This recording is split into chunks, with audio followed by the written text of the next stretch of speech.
When I was pregnant, one day during grocery shopping, I suddenly fainted and collapsed on the floor. Strangers rushed me to the hospital in an emergency. When I called my husband, hoping for support, his voice roared through the phone. "What kind of drama is this now?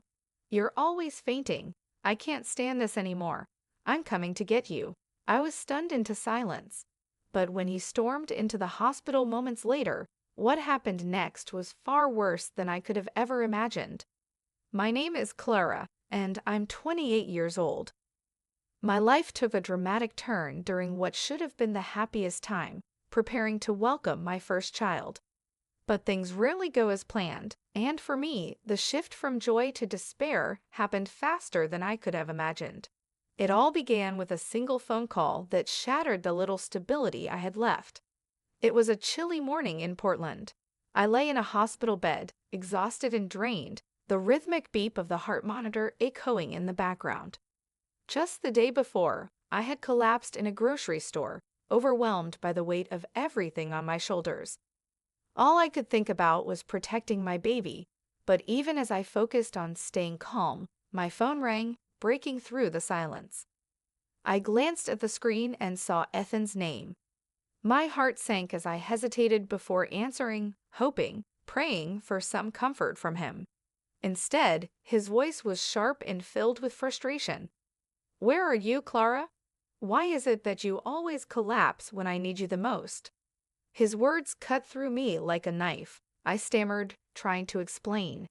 "Ethan, I'm in the hospital. I passed out from stress.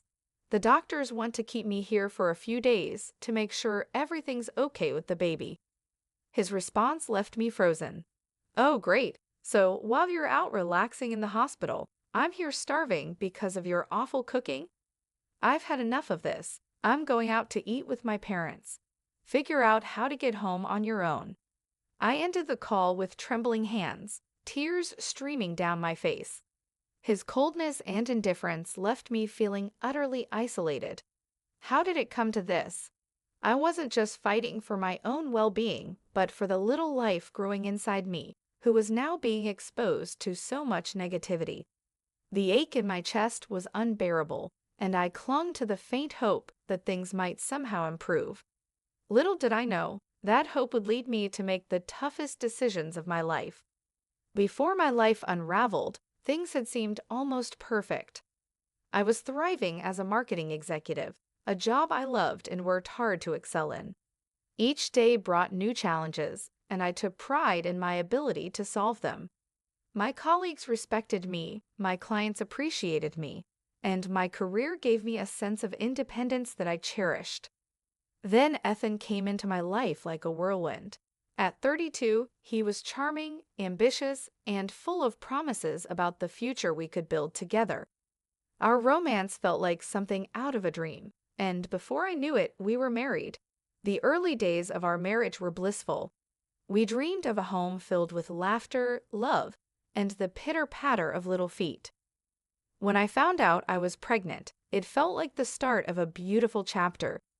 Ethan was excited at first. His enthusiasm was contagious. But as the months went by, his interest began to fade. My doctor advised me to leave my job early in the pregnancy due to complications, and though the decision broke my heart, I made it for the sake of my child. I thought Ethan would be supportive, but it was as if a switch flipped. The man who once doted on me turned into someone I barely recognized. Small inconveniences became major grievances, and I found myself on the receiving end of his sharp words more often than I could count. As my pregnancy progressed, life at home became increasingly unbearable. Ethan's frustrations seemed to grow by the day. Tasks that once felt routine, cooking, cleaning, and organizing, now felt insurmountable. My body was exhausted, and every movement was a struggle, but Ethan didn't seem to care. He would complain about everything: the way I cooked, how the laundry was folded, or that the house wasn't spotless enough. His words, once filled with love and encouragement, now dripped with irritation and disdain. Adding to the chaos were Ethan's parents, Megan and Tom. They visited often and never missed an opportunity to criticize me. According to them, I wasn't doing enough as a wife, let alone as a soon-to-be mother. Their demands were endless, preparing elaborate meals on short notice, entertaining them even when I could barely keep my eyes open, and pretending I didn't hear their thinly veiled insults. I tried to keep my head above water, reminding myself that it was all for the baby, but the weight of their criticism was suffocating. Every day, I felt myself sinking deeper into despair, and Ethan was no lifeline. He was part of the problem. One afternoon, I had just returned from grocery shopping, my body aching from the effort. Megan and Tom had been over earlier, leaving the kitchen in complete disarray after lunch. As I started cleaning up, my legs suddenly gave out. The room spun, and the next thing I knew, I was staring at the ceiling of a grocery store, surrounded by strangers. When I woke up, I was in a hospital bed. The sterile white walls and the rhythmic beeping of monitors were disorienting, but the sharp concern in the doctor's eyes snapped me back to reality. "Clara," she said gently, "you collapsed from exhaustion. Your body is under significant stress, and it's taking a toll on both you and your baby. We'll need to monitor you for a few days to ensure everything stabilizes." Her words struck me harder than I expected. My body was giving up on me because of everything I had been pushing through. Ethan's criticism, his parents' incessant judgment, and the weight of trying to keep it all together. But the only thing that mattered now was my baby. I picked up my phone to call Ethan. Despite everything, I hoped he would show some concern. The phone rang, and I braced myself. When he answered, his voice was cold, tinged with annoyance. "You collapsed," he said flatly. "And I'm supposed to care? Why didn't you answer my calls earlier? You're so slow." "Ethan, I'm in the hospital," I said, my voice trembling. "The doctors are monitoring me. I passed out from stress." His response was heartless. "So while you're lounging in the hospital, I'm stuck here dealing with everything. Forget it. I'm going out to eat with my parents. Figure out how to get home on your own." The line went dead, and I sat there stunned. My hands shook as I placed the phone down, tears streaming down my face. I wasn't just alone in the hospital. I was alone in this marriage. For the first time, I truly felt the weight of what I was up against. The thought of my baby growing up in this environment terrified me. I clung to the hope that something, anything, would change. But deep down, I knew I couldn't rely on Ethan anymore. The days in the hospital passed slowly, filled with anxiety and exhaustion. The doctors kept a close watch on me, and I tried to focus on my baby's health, but Ethan didn't visit once. The silence from him was deafening, a confirmation of how far apart we had grown. One afternoon, as I lay staring at the ceiling, my phone buzzed. The name on the screen surprised me, Maya. She had been a loyal customer at the coffee shop I managed before I left my job. We had grown close, but after I left work, we'd lost touch. "Hi, Clara. I heard what's been going on, and I wanted to check in on you," Maya said, her voice warm and genuine. Hearing her kindness brought tears to my eyes. "It's been hard," I admitted, my voice breaking. "Ethan and his parents, they've made everything unbearable. I don't know what to do anymore." Maya listened patiently, then said something that left me speechless. "Clara, I have a vacant apartment in Bend. It's quiet, safe, and rent-free for now. I think it's exactly what you need. You can stay there until you get back on your feet." For a moment, I couldn't respond. Relief and gratitude washed over me in waves. "Maya, I don't know what to say. Thank you. I didn't even know you knew what I was going through." "You've always been kind to me, Clara," she replied softly. "It's the least I can do. Let's make a plan to get you out of there." That call was a lifeline I hadn't expected. For the first time in months, I felt a glimmer of hope. As I hung up, I began to imagine a life away from the suffocating criticism and constant tension. My baby and I deserved a fresh start. Once I was discharged from the hospital, I wasted no time making arrangements to leave. Maya and I coordinated the details of the move, and a few of my old friends from work offered to help. Packing up my essentials felt surreal, like I was shedding the weight of my old life with every box I sealed. Ethan didn't seem to notice or care. He was preoccupied with his own life, spending most of his time with his parents. I doubted he even realized how serious I was about leaving. As I packed, I found myself reflecting on how things had come to this. The love I had for Ethan was overshadowed by his coldness, and every moment spent in that house only deepened my resolve to leave. When the day of the move finally came, I felt a mixture of fear and exhilaration. Maya's apartment in Bend was everything she had promised: peaceful, cozy, and safe. It was a modest space in a quiet neighborhood, and for the first time in months, I felt like I could breathe. As I settled in, I began to think about the future. I had a long road ahead, healing from the emotional wounds Ethan had inflicted, protecting my baby from his toxic influence, and figuring out how to rebuild my life. But for now, I allowed myself to savor the relief of being out of that suffocating environment. Not long after moving in, I met Maya's daughter, Olivia. She worked as an HR manager and had crossed paths with Ethan at his job.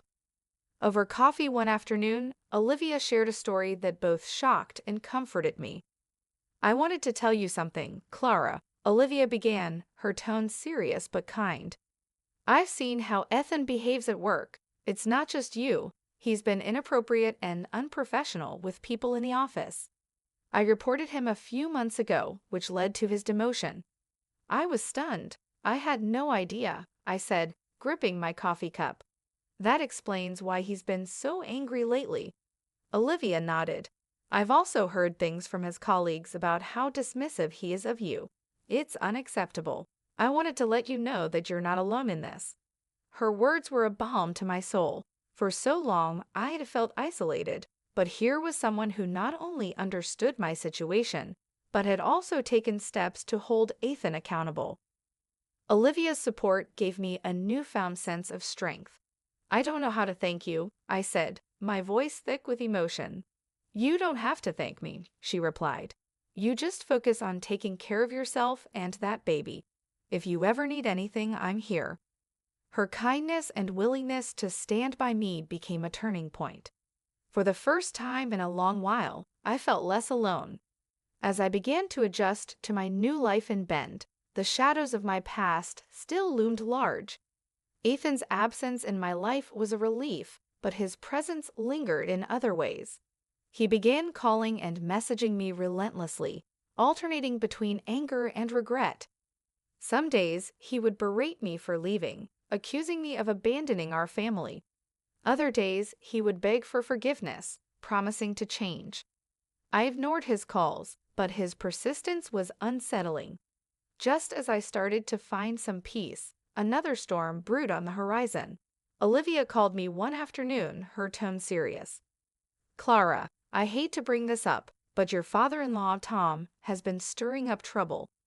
He's claiming that your baby should be the family heir and is putting pressure on the lawyers to involve him in decisions about your child's future."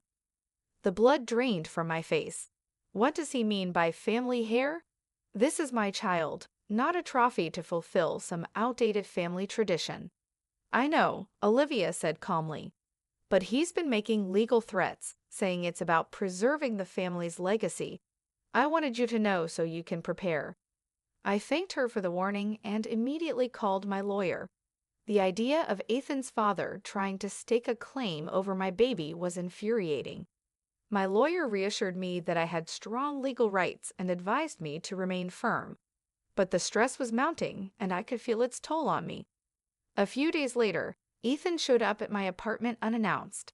I'd opened the door to find him standing there, disheveled and visibly tense.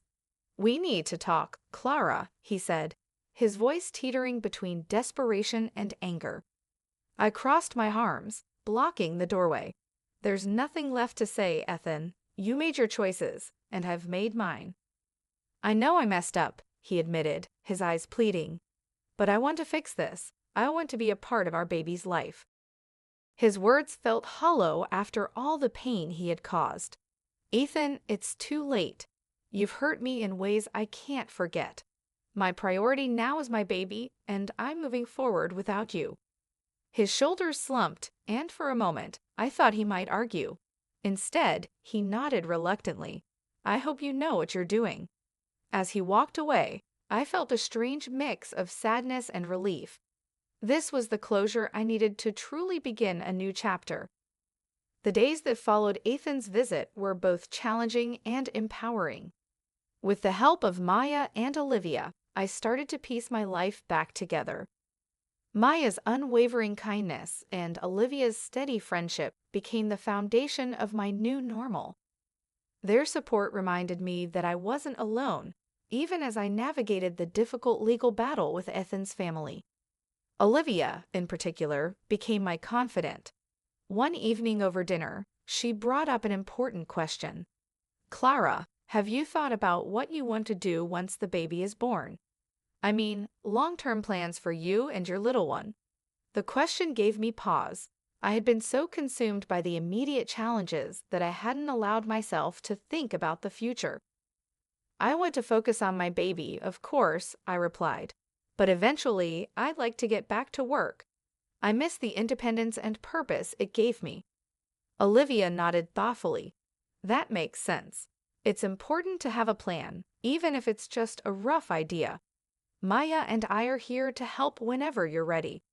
Her encouragement sparked something in me, a determination to rebuild not just for my baby, but for myself. I began imagining a future where I could balance motherhood with a fulfilling career, a future free of the toxicity that Ethan and his family had brought into my life. As I started making plans for my future, the situation with Ethan's father escalated. My lawyer kept me updated, and every conversation was a reminder of the fight I had ahead. Tom was relentless, trying to use old family traditions as leverage to claim rights over my child. But I stood firm. "This is my child," I told my lawyer. "No one else has the right to make decisions for us."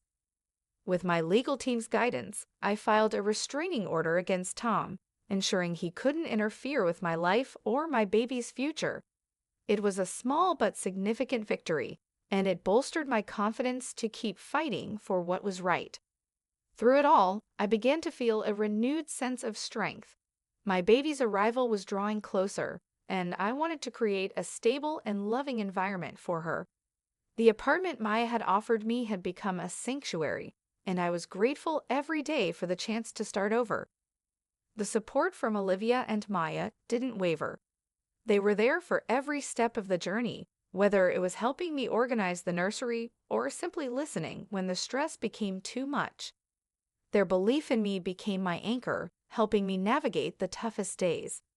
As the legal battles with Ethan and his family continued, I stood my ground. Each passing day made me more confident that I could face whatever challenges came next. The day I had been waiting for finally arrived. After months of turmoil and preparation, it was time to meet my baby.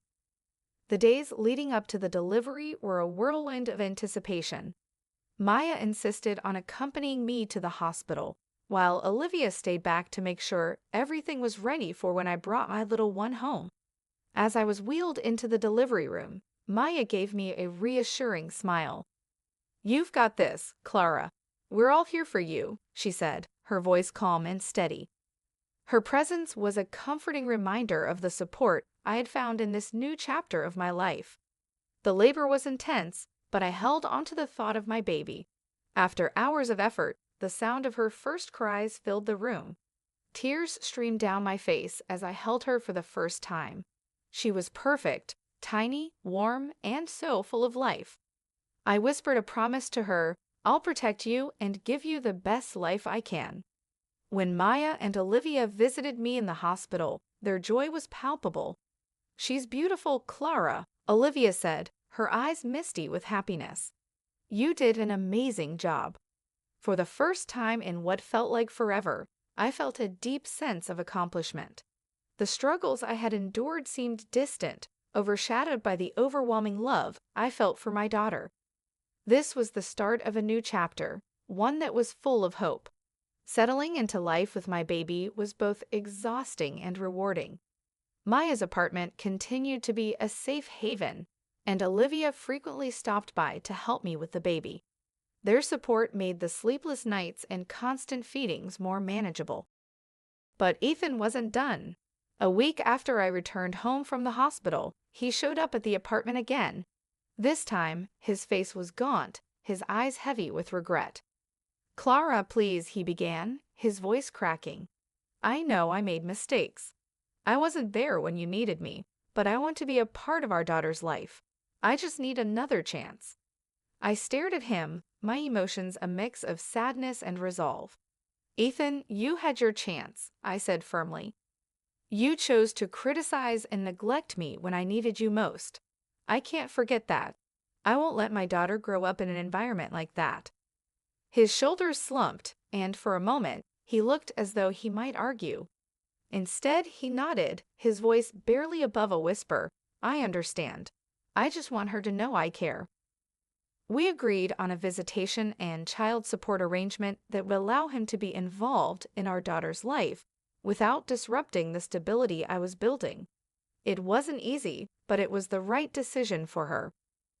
With Ethan's chapter firmly closed, I began focusing on the next steps for me and my baby.